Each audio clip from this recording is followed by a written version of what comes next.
Welcome to Two Millennials and Mom, where we bring you engaging conversations and respectful disagreement across the social spectrum. Injected with the quirks of everyday life.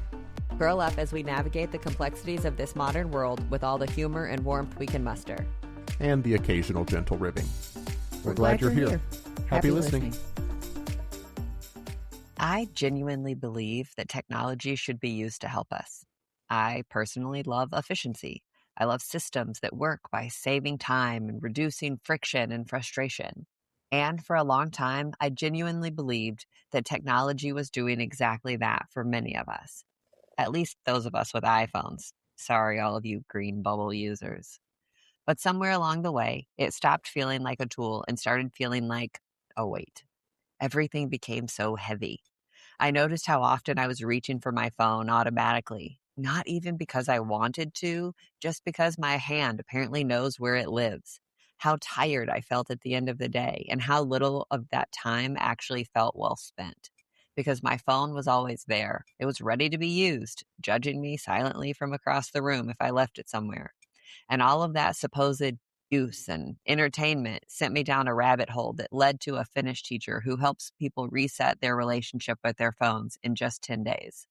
What I liked about this approach is that it's not anti-technology, it's pro-intention. And if technology is really meant to make our lives better, then we owe it to ourselves to ask whether it's doing that right now. And once you start asking that question, you also have to ask who's really in control. That's what gets me. These are supposed to be tools I can use to be better, but sometimes I feel like it's the other way around, like I'm the one being used. On the surface, it looks like personal choice. We download the apps, we enable the notifications. We're the ones who reach for our phones, repeatedly, enthusiastically, even while sometimes saying, I should really stop doing this. And the more you look at how these systems are built, the harder it is to pretend this is solely about discipline or willpower. These tools are being engineered to capture attention, designed to encourage constant engagement, intended to keep us reacting instead of deciding. As an analyzer myself, that makes it easy to get stuck in that paralysis by analysis state, with more and more information constantly flooding in. When something starts shaping how you think, how you feel, and how you spend your time without you noticing, or worse, while you're convinced you're in control, it's not neutral anymore. And I think it's worth slowing down, taking a step back, and investigating that. I'm not trying to sit here and blame people for being addicted. I want to understand the systems we're swimming in, and I think we should be trying to figure out how to reclaim some of our personal agency inside of them. From my perspective as the mom here, this has a lot to do with boundaries and how many of them I've watched quietly disappear. I grew up before smartphones took over, when being unreachable was normal and rest didn't require intention. If someone didn't answer the phone, you just assumed they were living their lives. Technology has brought us some real benefits, but it's also erased the natural stopping points we used to have. Work follows you home. News follows you to bed. News wakes you up in the morning. And then it pings you multiple times throughout the day, just in case you forgot about the next crisis in some place you can't even point to on a map. People expect immediate responses. But what concerns me isn't the technology itself, it's the pace we're now expected to maintain. We can't live like this forever without consequences. That's why I care about changing our habits, not to go backwards, but to make this way of living sustainable for our mental health, our relationships, and for the ability to actually be present in our own lives. So today we're talking about technology overload, what it is, how it affects us, and whether small intentional changes can help us reset our relationship with the tools we rely on every day. Not to reject technology, but to make sure it's actually serving us, not the other way around. Welcome to Two Millennials and Mom. I'm Kelly. I'm Cole. And I'm Mom. So I feel like we've referenced this at least previously in other episodes, but Gig, kind of fill me in on where this topic came from today.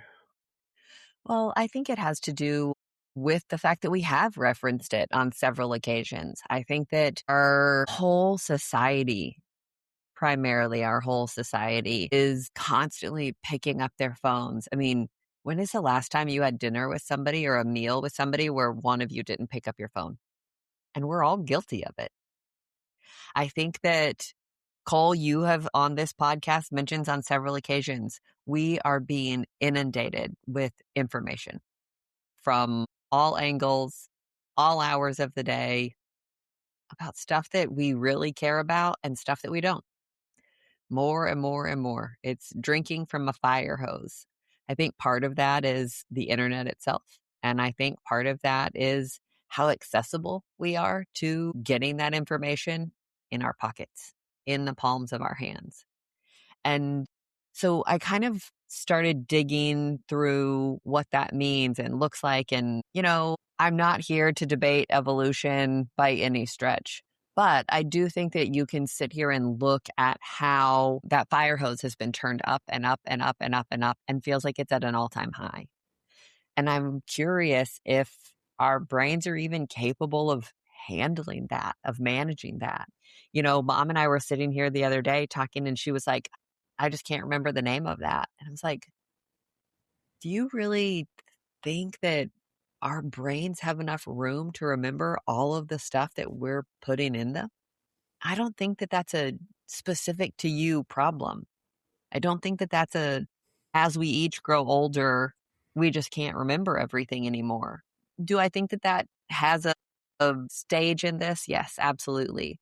But I think that we are just constantly inundated over capacity, over what our brains can even process and make sense of and register. And so I wanted to look into the cognitive loads specifically, especially when it comes to modern technology. And I think that it would be helpful to, let's add some more information, but I think that it would be helpful to give ourselves a little bit of grace, which I know I'm a proponent of. And I believe this is true. When you have children, you adapt to that technology a little bit faster Mhm. than if you didn't have children who were living it and breathing it and it's been a part of your life the whole time. So I have to say for me, there was a point in time where I felt a little superior because I would be in a group of my peers and something would be said and I would go, "Oh, just look that up." And I was really proud that I was automatically going to my phone and to the internet and getting information. And like I said, I felt a little superior to people who didn't reach out that way. And now I kind of feel like it's hard to live without that. Mhm. Yeah. It's interesting that you talk about like the overload aspect of things. I was listening, I can't remember where exactly I heard it the other day, but somebody mentioned something called Dunbar's number. Have either of you heard of this? No. It's basically like the number of people that you can store in your brain. And it's like meaningful relationships from like 5 close loved ones to 150 people that you actually know. And Dunbar's number is like 1,500 faces that you can store in your brain as like acquaintance level connections. Interesting. And we are well beyond that with the number of people we're interacting with online. I mean, 1,500 followers on any platform is virtually nothing. Yeah. Small potatoes. Cole, you talk about the followers, but even with that, we're not really looking at their faces and recognizing them as an individual. We're recognizing their comment at the time. So Yeah. even if you don't have 1,500 followers or you do, you don't know those people. It's not even to the acquaintance level. It's Sure. very just shallow. Yeah, it's just followers. Some who may never even interact with you. So Yeah. So kind of jumping off of Cole, when you're talking about Dunbar's number, does every person have a specific number and it varies person to person, or is it generally people are this Yeah, or that? that's just kind of like a general rule of thumb. Obviously, everybody's a little bit different. Some people may have more, some people may have less. That's just kind of like the limit that their research suggested.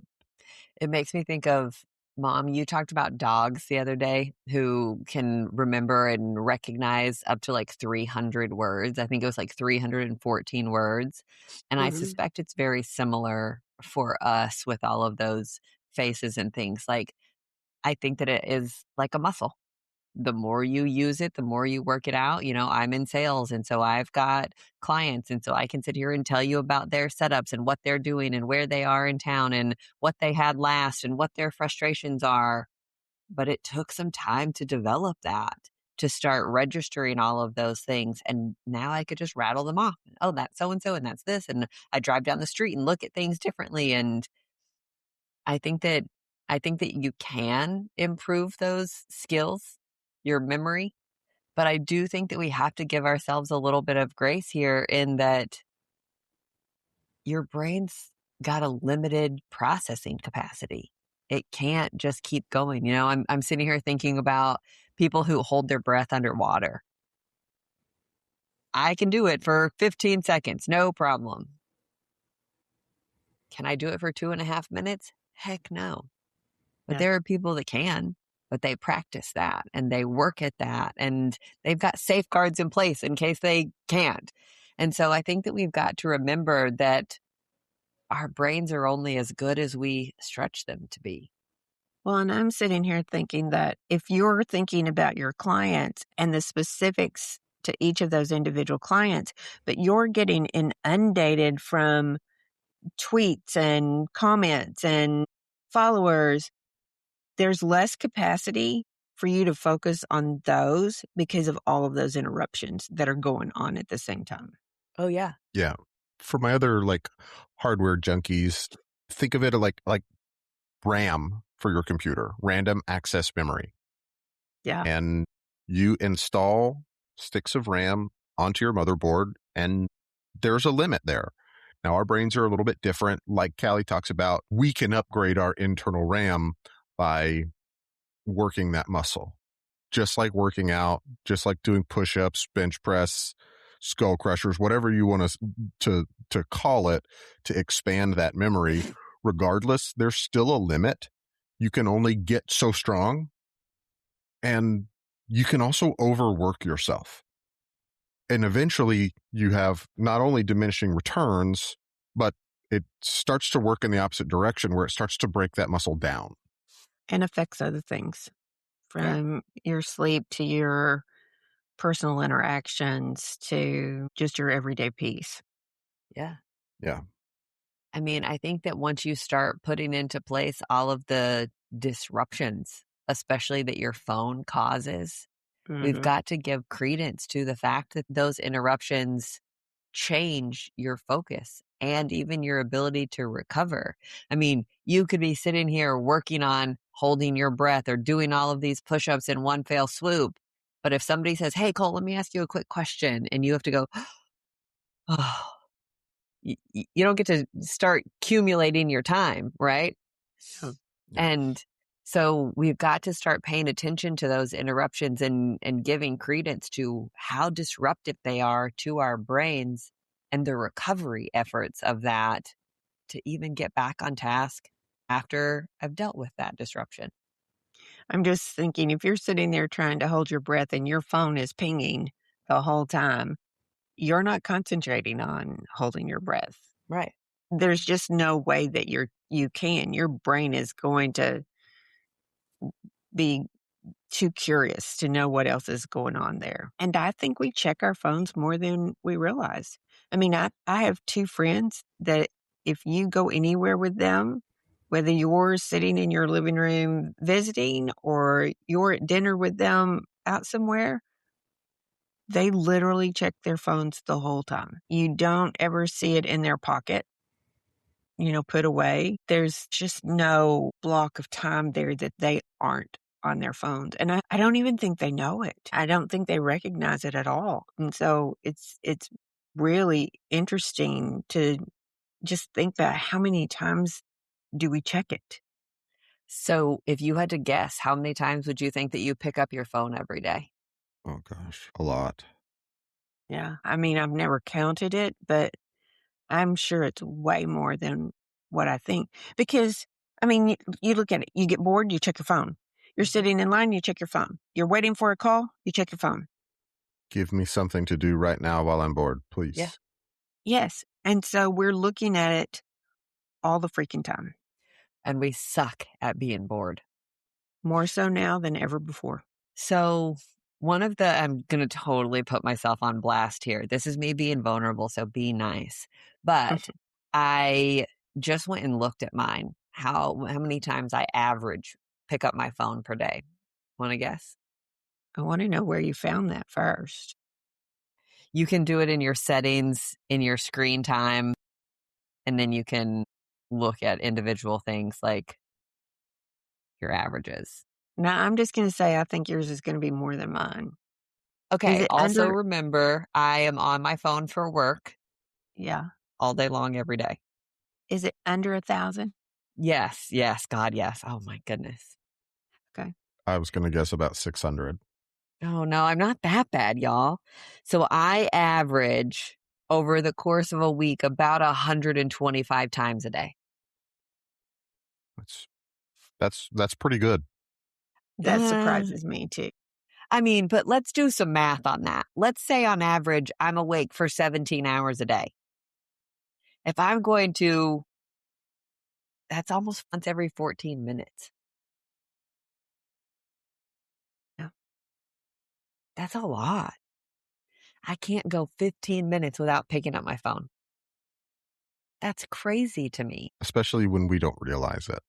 Yeah. Although I do very much appreciate both of you guessing 600 to 1,000 times and me being way less than that. Progress, guys, progress. Yay. So do you want to talk about micro moments? Yeah, I mean, like Cole mentioned, sitting there, injecting your phone use into all of these, they're technically called micro moments. And so I pulled together a quick list of what would classify as a micro moment just for your regular everyday old person. So it's all of your transitions. So that could be reaching for your phone first thing when you wake up in the morning. That could be while you're standing in the bathroom brushing your teeth, waiting for your coffee to finish brewing, sitting on the edge of the bed while you're deciding what to wear, walking from the bedroom to the bathroom or the bedroom to the kitchen while you're waiting for your shower water to heat up. That's just before you've even left the house. All of those times are before you've even left the house to start your day. While you're headed out to your car, while you're in the car, while you're waiting for the engine to heat up before you throw it in reverse to head off, while you're waiting at a stoplight, while you're standing waiting for a bus or a train platform, while you're riding in an elevator. It could be walking down a hallway or a stairwell, which I feel like in and of itself, like there are certainly moments here where I'm like, there's a safety element to this. Yeah. We are looking down at our phones instead of looking up at what's in front of us. It could be any kind of transition throughout the day while you're waiting for your laptop to open because you just put in your password, while you're waiting for a document to load or print or save, whatever that may be, while you're switching from one task to another. After you finish an email, before you start another one, hey, let me just look at this really quick. Hey, let me go reward myself with this 2 seconds of phone time really fast. Standing up from your desk, walking to go get your food for the day, while you're standing in line or you're waiting for your food at a restaurant, while you're sitting in a waiting room. We're all guilty of that. While you're waiting for your friend or your coworker to arrive or before an appointment starts, while you're waiting for something to download or upload or refresh. That could be there's a lull in the conversation. Somebody has stepped away to run to the bathroom. I'm going to check my phone really fast. Sitting at a table before everybody's even arrived, waiting for somebody to respond to a text message. While you feel awkward or you're unsure of what to say next, let me see what's going on here. This phone is my safe space, right? It could be really simple things throughout your day. You're waiting for your food to heat up in the microwave. You're deciding what to eat. So let's look at the internet and see if there's any ideas out there while you're putting away your groceries or waiting for the guy to deliver them because you did a curbside order. It could be all tied to your emotions, whether you're feeling bored or anxious or lonely or overstimulated and just need to calm back down, when you don't have a specific thing going on next, when you're tired of silence, when you're feeling restless, when you're uncomfortable. And then as your day is kind of wrapping up, it could be just sitting on the couch when you've gotten home from work. It could be waiting for your next show to start or going through the ads on some streaming platform. You don't want to watch them before your show starts. Standing in the kitchen after dinner, sitting in bed before you go to sleep at night. What about when you wake up in the middle of the night and grab your phone then? Those are moments that you should be turning the light off so you can go back to sleep and allow your body to rest. And instead, we're filling them with all of these micro moments with our phone. And so many of those moments, I think we're missing personal interaction instead of, you're giving your phone the time instead of giving the person near you time, whether that's eye to eye contact or a smile or a compliment or whatever it may be. We're missing those elements of connecting with another human being because we're connected to our phone so much. Yeah. I've talked about sitting in a meeting with a C-suite executive one time, and something was said about, hey, can somebody grab my calculator? And everybody kind of chuckled and gave him a hard time. They're like, there's a calculator on your phone. And he's like, I don't have my phone in this meeting because I want you to know that I am giving you all of my attention. And really, it says a lot when people leave their phone behind. Yes. It says, I'm giving you valuable time here. I value this. I'm trusting you with my micro moments, with my next 15 minutes, an hour for dinner, whatever it may be. Yeah. I'm doing this with you. But I think those micro moments really speak to dependency or addiction that we're not even aware of. Yeah. Yeah. Yeah. And I think that's a really big part of it. And I'm sure that we'll get into this a little bit more later, but I have found myself more recently trying to separate myself from it intentionally. Like, if I'm going to sit down and have a meal, if I'm eating by myself, I'm listening to a podcast or watching something on YouTube. But if there's a group of people that are sitting down at a table eating together, I'm going to try and remember to take my phone out of my pocket and not put it on the table. I'm going to go put it on the counter across the room or go stick it in my office so that I'm not even tempted to interact with it, so that I can try and interact with the people in front of me. And that's hard. But it's like, if you kind of set that up as a routine, hey, okay, I've got my dinner, set it on the table, take my hat off, take my phone, put it somewhere else.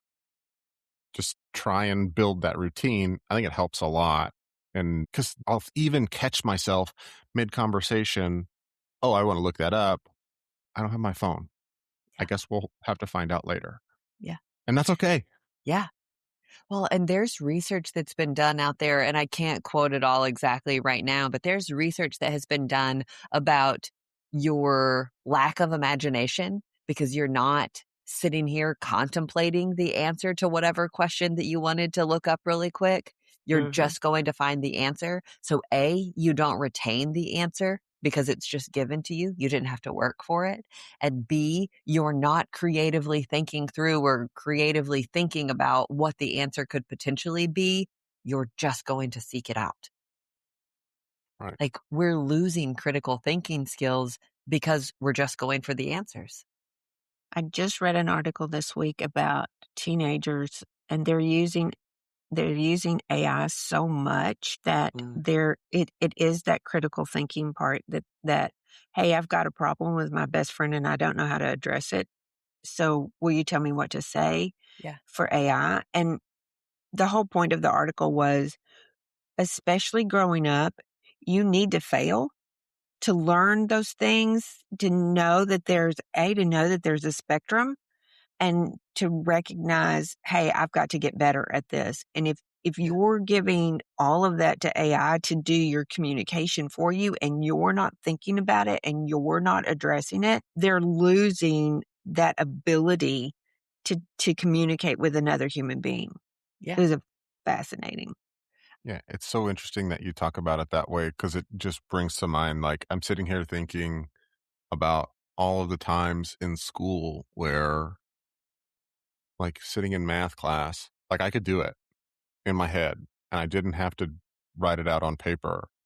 And my teachers, it would drive them nuts. You have to show your work. You have to show your work. You have to show your work. I get And that. it makes so much sense that you say that. Like the reason for showing your work is to make sure, hey, you're actually working this problem out. You're using The process. the process here. And if you're having a conversation and a question comes up, how powerful it is to speculate on an answer, use that critical thinking. Oh, well, A led to B, led to C, led to D, Mhm. and then to go back and check yourself Mm-hmm. instead of just saying, well, here's the question. Let me Google it. Yeah. And that's not even taking into consideration any of those distractions that we were talking about earlier. Oh, ding, real quick. Let me tell you this. Oh, ding, don't forget you have this. Oh, ding, this just happened across the world. Oh, ding, this just happened down the street. I mean, and when you take all of that, that is cognitive overload.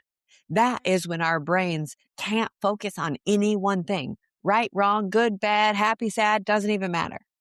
Our brains can't focus on one thing for long enough to absorb it because we're pulled in every direction all the time. And you combine those two scenarios, and I mean, it's really frightening what is left behind with that Yeah. for Yeah. young individuals who are still trying to develop that, especially. Well, and Mom, I think that that's probably a little bit easier for you to see.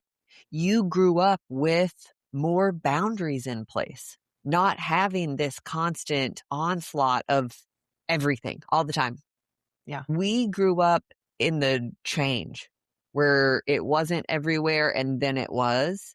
And so we had a little bit more of a ramped approach to everything. We received more of a ramped approach to all of this information and onslaught of information. Whereas I feel like I'm concerned about Gen Z and definitely Gen Alpha. They don't know anything else. They don't know what silence is or looks like. It's always filled with something else. Clutter. Lots and lots of digital informational clutter. I think that's a great term for it. Yeah. But it's just kind of crazy to me. And I think that, I think it's really easy to sit here and point out oftentimes, maybe not all of the times, but you can see Callie's drinking a lot lately. Oh, I can smell it on her. You can see an addiction to alcohol pretty clearly, especially from the outside. I think that it tends to be a little bit harder to see a technology addiction on somebody. And I think that's because we're all addicted. That's Yeah. what I was going to say. Yeah. Especially if you're addicted yourself, you're not even Yeah. cognizant of somebody else's. And I think that that is part of what makes us so self-centered in the Mhm. world that we live in today. I am so wrapped up in Callie's little world and Callie's needs and Callie's notifications and Callie's distractions. I'm missing all of Mecca's. Yeah. I didn't even know that Cole got a notification. Yeah. I mean, literally, as we were starting the recording of this podcast, Mom goes, "Did the doorbell just ring?" And Cole and I kind of shrugged, like, I don't know, because we were so wrapped up in everything that we were doing and not focused on outward information. Turns out she was right, and Cole and I both missed it. Go me. Go you. But it's a doorbell. Like, how did we miss a doorbell? I don't But know. So you found a deal that's a phone reset, and yes. we kind of got Yes. interested about it because it's pretty universal. You can find the steps for this reset, and it's credited to a Finnish teacher. Yes. But we And we couldn't did. really. Yeah, we did lots of digging to try and find more in depth and add some credibility to this. Oh, it was this Finnish teacher at this stage of their career with this education or background. We got nothing. Just a Finnish teacher. Yep, a Finnish teacher. Everywhere. Well, we But found one name, but we just we couldn't found connect one name that that we couldn't connect them. Yes, so Yeah. I'm not sure that that counts as finding a name. It's a name. It's a name. Well, so is Not one Callie. that we That could doesn't mean Callie pronounce. came up with this. But I think that one of the things that was so interesting about this, there are 4 steps to it, but the whole thing is it's not about banning screens. You can only have your phone for 15 minutes a day. It's not about your willpower. It's not about limiting yourself. It's about being cognizant. It's about recognizing your own distractions and your phone stealing your focus. Yeah. And so we talked about those micro moments, moving from one place to the other. This is showing you how your phone use is hijacking those micro moments. So I want to hop into it. It's 10 days that you're supposed to commit to doing this, which, oh my God, that's less than 2 weeks. We're going to be fine. We'll all be fine. But there are only 4 steps to it. Oh, I like So this. number 1 is naming your intention. So before you pick up your phone, every single time, you have to say out loud why you're picking it up. I'm going to check my messages. I'm going to look for this photo. I'm going to call my mom. Because what happens to us is we pick it up and then 20 minutes later, You're we would lost in go, a doom scroll. yes. What And was I so doing? I What did think I it want this makes for? sense to name that, even if you still do, go too long, but to make your brain aware of, I'm going to make a phone call. You're reprogramming your brain to recognize it as the tool it's supposed to be, Yeah. not as just this constant fix. It makes sense to me. Yes. You're forcing a split second of awareness. Hey, I'm making this phone call. And that alone filters out a huge amount of impulsive behavior. You're also saying it out loud. So there's no, oh, I forgot I was going to do that. Oh, and then I got distracted by this. No, I'm getting on the phone to make this phone call. I'm also kind of laughing because think about sitting in a Starbucks and hearing everybody around you. I'm going to make a phone call. I'm going to check, Yeah. I'm looking for this file. It could get kind of comical. It would be kind of comical, but at the same time, remember, we are all so selfish in our time and in our intentions of these things. I'm focusing on, I'm going to make this phone call. I'm not focused on anybody else saying it out loud. I'm focused on me. Yeah. But Well, not only that, but the first 3 days, if everybody's doing it, yeah, it's really funny in Starbucks. But after day 10, imagine how different that Starbucks looks. I mean, there might be conversations going on. yeah. So you mentioned day 3, Cole. The study supposedly, again, we haven't found all of the research documentation, but the study suggests that mindless phone grabbing drops significantly. It showed that the brief moment of conscious awareness reduced impulsivity by 30 to 40%, both in labs and in real world settings.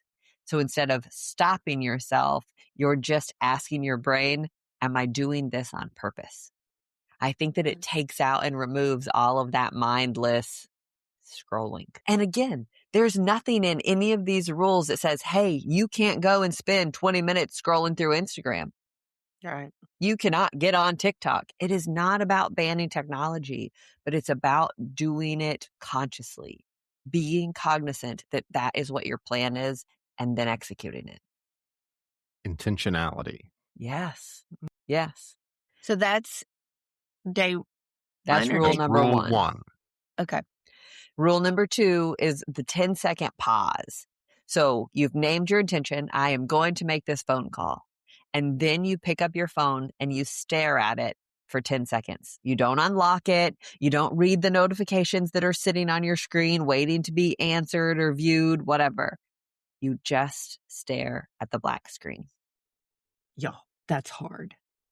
It is hard. It is hard.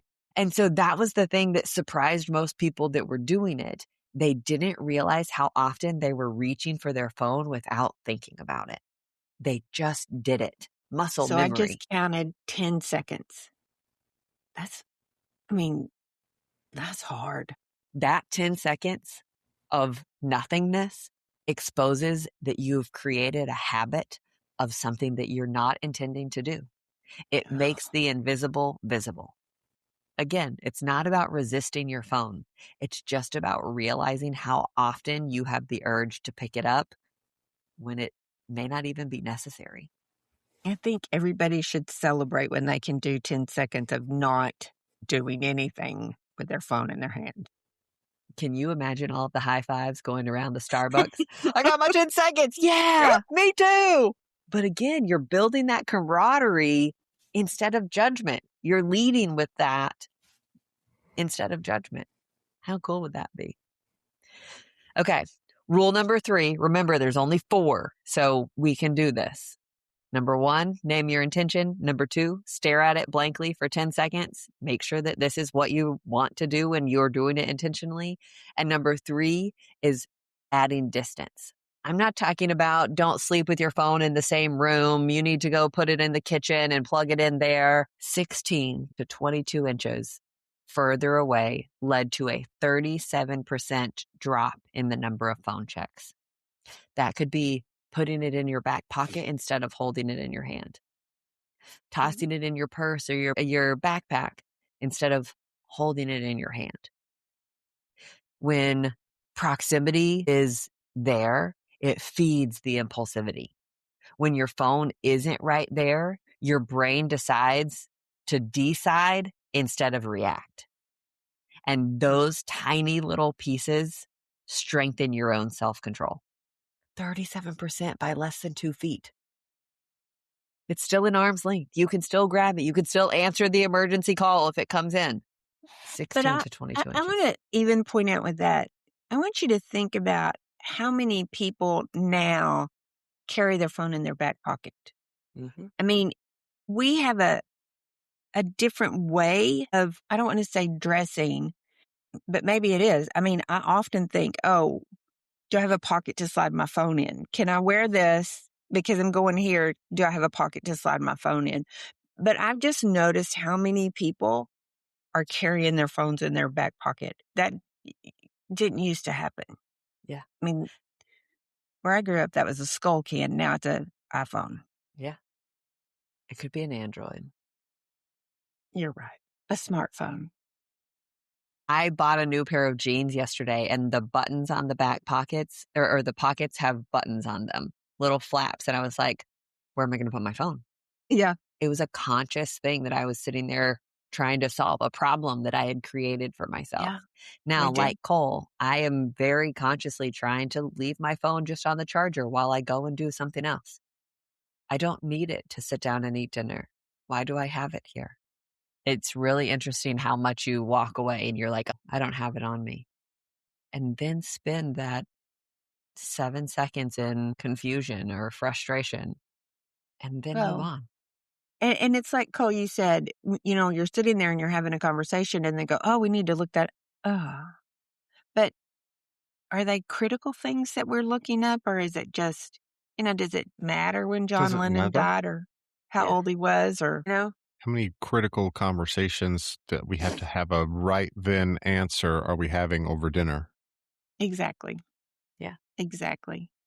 Okay, what's step 4? Okay, rule number 4 is no phones in transitions.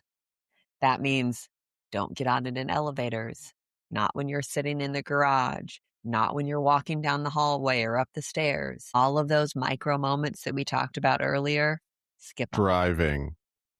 Driving. For the love of God. Yeah. I was driving home the other day. It's been so cold in Texas and everything has been covered in ice. And there was a man on the highway scrolling Instagram. And I just sat there going, what are you doing? How can I get away? Oh my gosh. I just couldn't believe it. It was terrifying. You can believe it, though. I mean, it is believable. We common. all have witnessed it. I mean, think about this. How many places have laws in place that say you should not have your phone in your hand? You should not be looking at your phone while you're driving. But how many people do it? Ignore it, right? Yeah. No consequence. Guilty. Yeah. And then I catch myself doing it and I'm like, what are you doing, you insane person? Put this down. Yeah. So I think that, again, if you go and start putting these couple of rules, even if you don't nail them and master them immediately on day one, but if you start instituting these rules just among yourself When you're driving down the road and go to pick up your phone and say, hey, I'm going to scroll Instagram, gives you that split second of thought to go, is now the best time for me to be scrolling Instagram? Probably not. 10 Turn the seconds radio of on. time. Turn the radio on. Yeah. Okay. So state your intention. Give it 10 seconds. Move it Don't- 16 inches away. And then don't use No it phones in in transition. Yes. Yes. I mean, those are easy steps. They're probably easy hard to do. steps. So just really quick, if you institute these couple of rules for 10 days, by day 10, in the research that was shared, phone unlocks dropped by 52 to 65%. Much. 52, 65%. Wow. That takes me from 125 to 65. Like, Wow. that's crazy. Focus improved, anxiety decreased, and self-control strengthened. No apps were banned, no screens were taken away, no notifications were turned off. There was no punishment. It was just naming your intention, Intentionality. pausing for a second, creating some distance, and protecting your transitions. And what other things would we be absolutely ecstatic about for a 50% change? Yeah. Yeah. Wow. So the whole kind of premise of this was for children, right? It was a teacher in Finland, but the whole premise of it was to teach these children to be aware before reacting to something, that impulse doesn't equal a command, and that self-control grows with practice.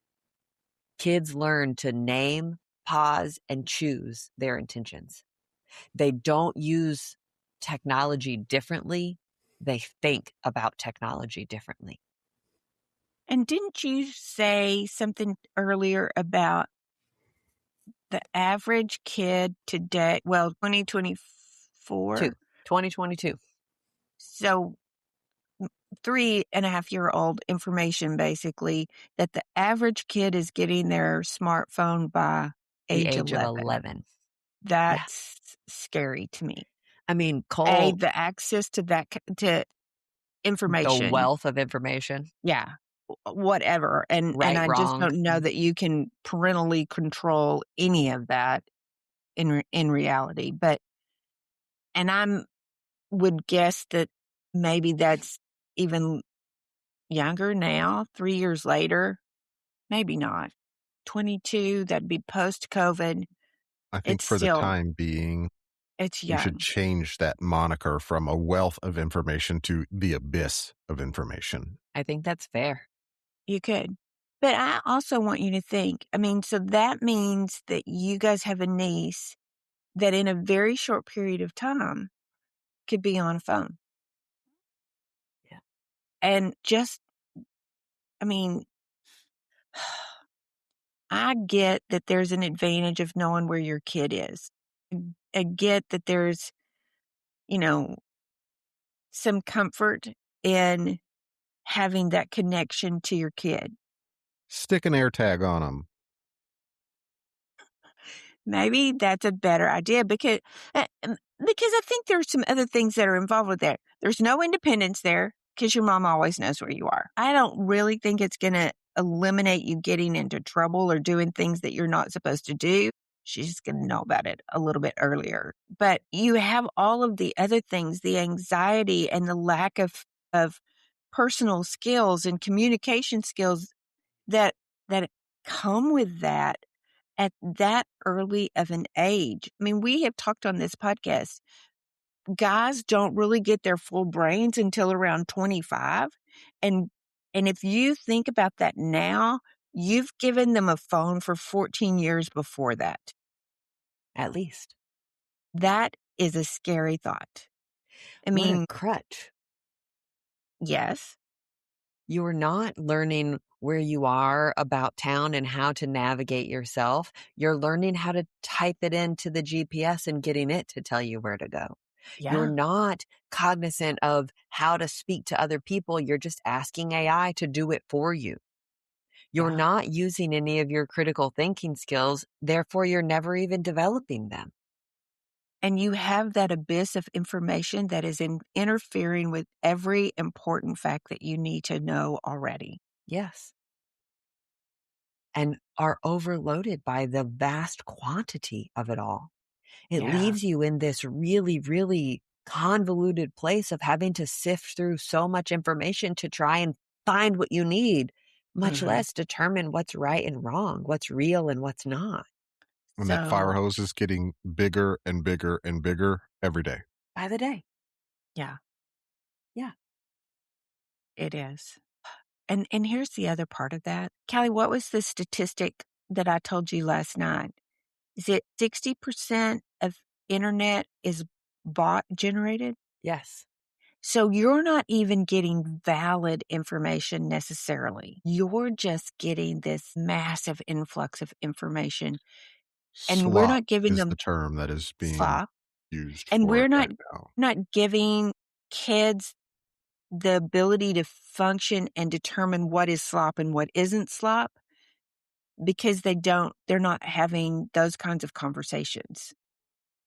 It's so funny that you bring that up, Mom, because there is also in my research looking into these things, I found several books talking about how to bring your children up the Finnish way. I mean, Sweden specifically does classes starting in kindergarten, teaching children how to spot misinformation Yeah. and how to manage that slop. It's not, I feel like, again, like those are really good things to have and skills to have. But at the same time, I'm a little bit hesitant because we're addressing the issue instead of the problem.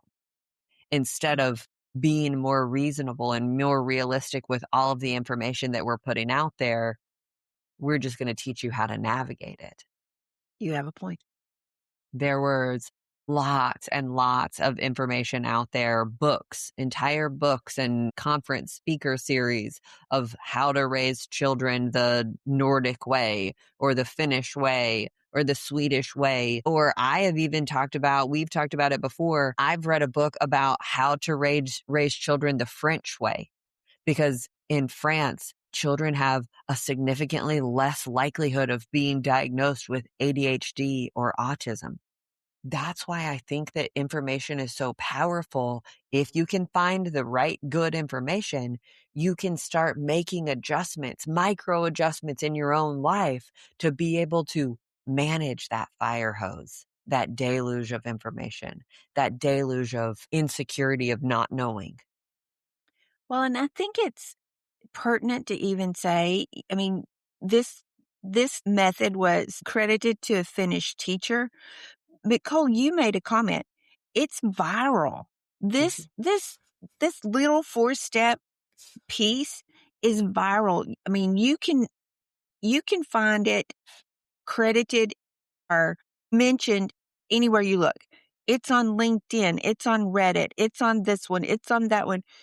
It's a viral deal, which means people are looking at this. They're trying to determine a way out of all Yeah. of this. Because they're tired of being the tool. No pun intended. Pun Well, I mean, definitely intended. I was thinking of the other tool. Okay, here's got my weird Also thought. true. Also true. this week's weird thought, nearly half, 46% of ChatGPT users are between the ages of 18 and 25. And that doesn't even count anyone younger than that. That means the group that's supposed to be learning how to deal with rejection, social anxiety, awkwardness, and failure is the group outsourcing those experiences the most.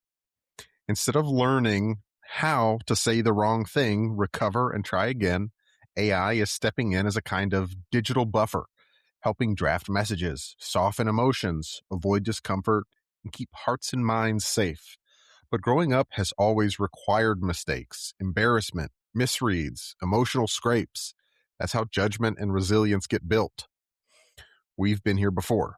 In the early 90s, digital communication changed how we think and we relate, But this feels more extreme. This isn't just changing how we communicate, it's stepping in before young people even learn to wrestle with the uncertainty of communicating.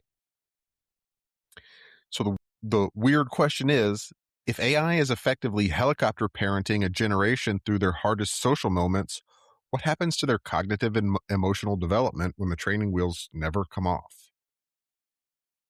I mean, we've kind of touched on this.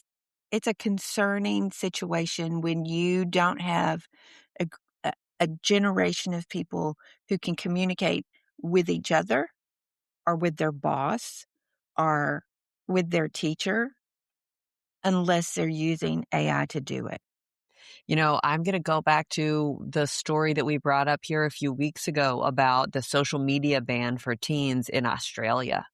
I think it will be very, very fascinating to see what it all looks like when all of that social media is turned off. Can you imagine what would happen, how people would react if those 46% of 18 to 25-year-olds, if ChatGPT just turned off, if it was gone tomorrow? I If mean, I'd have somebody, withdrawals. sure.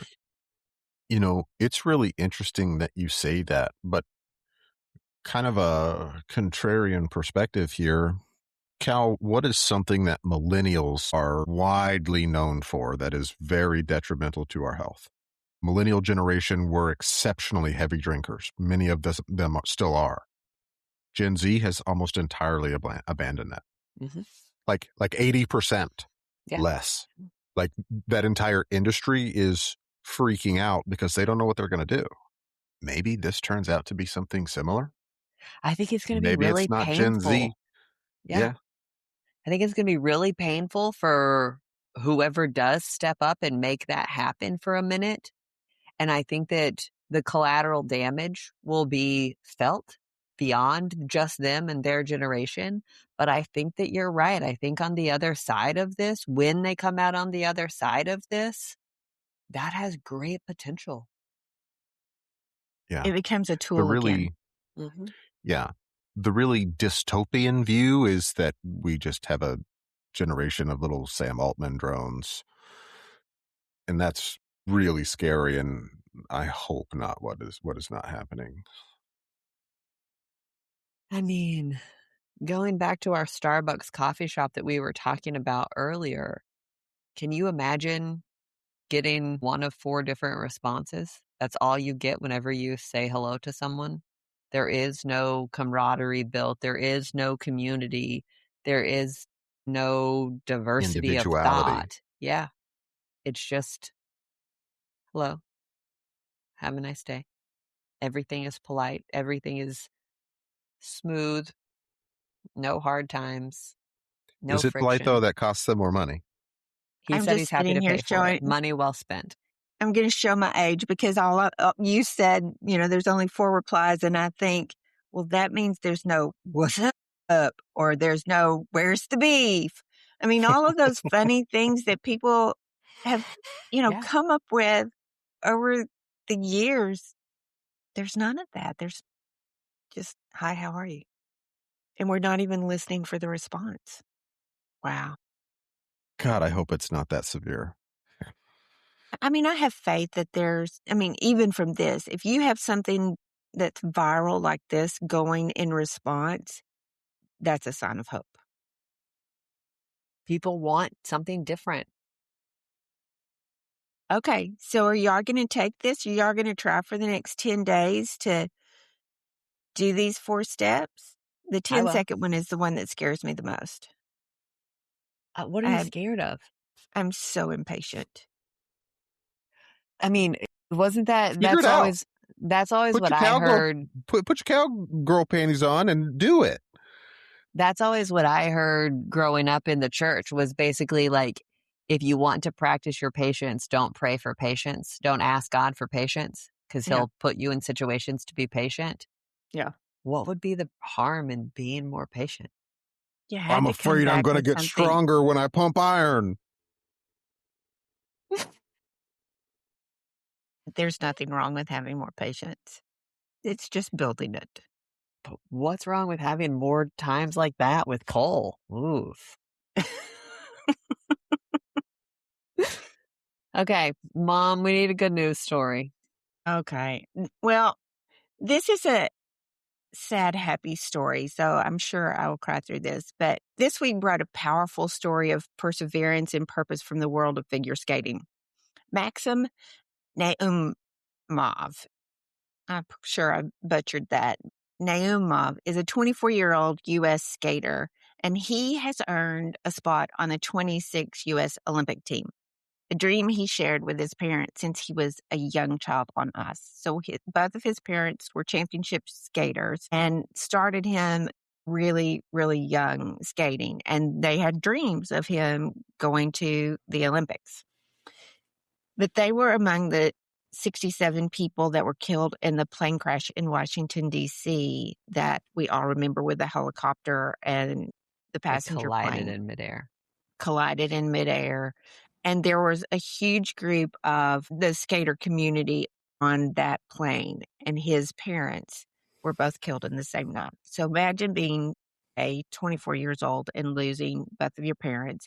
But then add to that, they were his mentors, they were his instructors, they were, everything. They ran a school that he worked at. So everything is different. So in the months that followed, he struggled real significantly with grief. And there were moments that he questioned whether he could even continue skating at all without the two people who had guided him since childhood. But rather than walk away, he found ways to honor their memory.